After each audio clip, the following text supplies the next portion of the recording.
So Canada just dropped their roster for the U-17 qualifiers happening in February. Let's talk about it real quick. So guys, welcome back here. This is looking at Canada's men's under 17 roster. Nothing too crazy, just basic information. If you like this type of content, we do primarily Canadian and African content. We're still trying to set up some things on some West African content coming up, but we'll let you know about that on our posts in our community if you haven't already. Make sure you like, comment, let us know what you think about this roster for our Canadians out there. Also, let us know what you think overall about this new format that's happening. To recap, CONCACAF is changing their qualifying format because the World U-17s have changed overall. So CONCACAF is now going to be sending 8 teams specifically. So all the groups will have 4 to 5 teams. The group winner moves on. Canada is in a group with Bermuda, Curacao, Anguilla, and Turks and Caicos. The other groups being Costa Rica, Trinidad and Tobago, Guyana, British Virgin Islands, and St. Martin's. Group C is Mexico, Nicaragua, Barbados, Belize, and Dominica. Group D is Honduras, Puerto Rico, Bonaire, and Saint Martin. Group E is Haiti, Guatemala, Antigua and Barbuda, and St. Vincent and the Grenadines. And Group F is United States, Cuba, St. Kitts and Nevis, and U.S. Virgin Islands. Group G, Panama, Dominican Republic, Aruba, Grenada. And Group H, El Salvador, Jamaica, the Cayman Islands, and St. Lucia. So we're here to talk about Canada's roster because Canada's roster just dropped, and the interesting thing with it is it has names. It always has names. I think that's where a lot of people try to look. I think the biggest name for Canadians here at home is Shola Jimo, the York United left winger who came out strong at the end of the last season.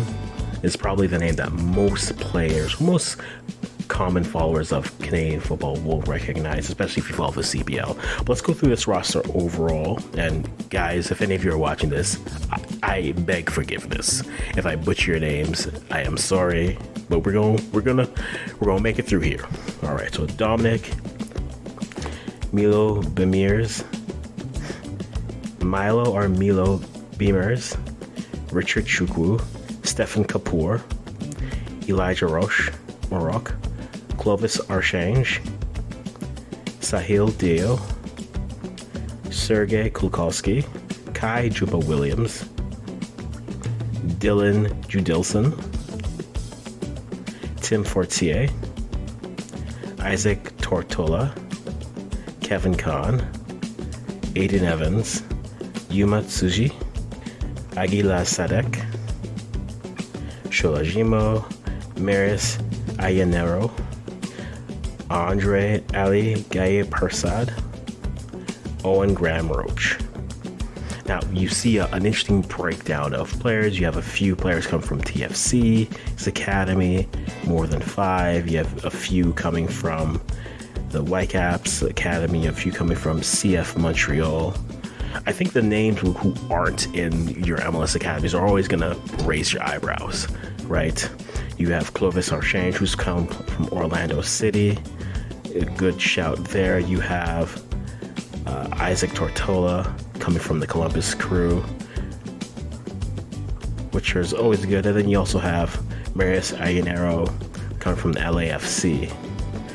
If you look internationally, Kevin Kahn is a name. If you've been following Canadian football, especially the U-15s, you would have heard him score a few goals with the U-15s over the past few years. He's definitely a name. Aiden Evans playing in Fulham's Football Club's academy is a name that a lot of people are intrigued by, kind of where it is. Kevin Kahn playing at Feyenoord, so out in the Netherlands. It's always an interesting pool. And it's very interesting. I think when you look at this time, I think they still have Andrew Olivieri still as their coach. I wonder what they do in goal, if they go with either Dominic or Milo Beamers, who's playing at Glentoran FC. If I said that wrong again, apologies. I mean, when you play these tournaments, you always say you want to let your depth be able to play through, because all these games matter here, and the winner of the group, you have to try to stack wins, but also rotate.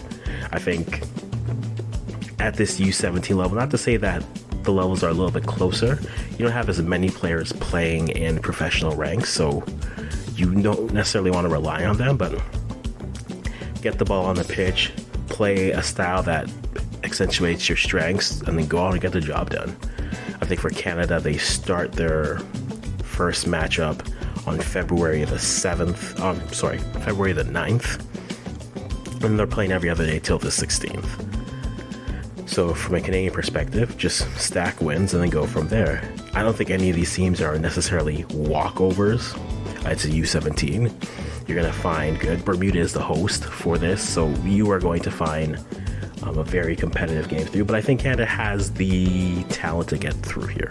So pretty much excited to see how this goes through and what this looks like with the new format of the U17s. So guys, let me know what you think about this roster. Are there any players that you think should have been on? Let us know there. And do you think Canada has a good chance to move forward? Also, if you're from any other CONCACAF nations, how do you find your team's chances? Who are players that we should be looking out for? We'll leave it at that. And as always, I'll just say, I'm gonna stop talking right here.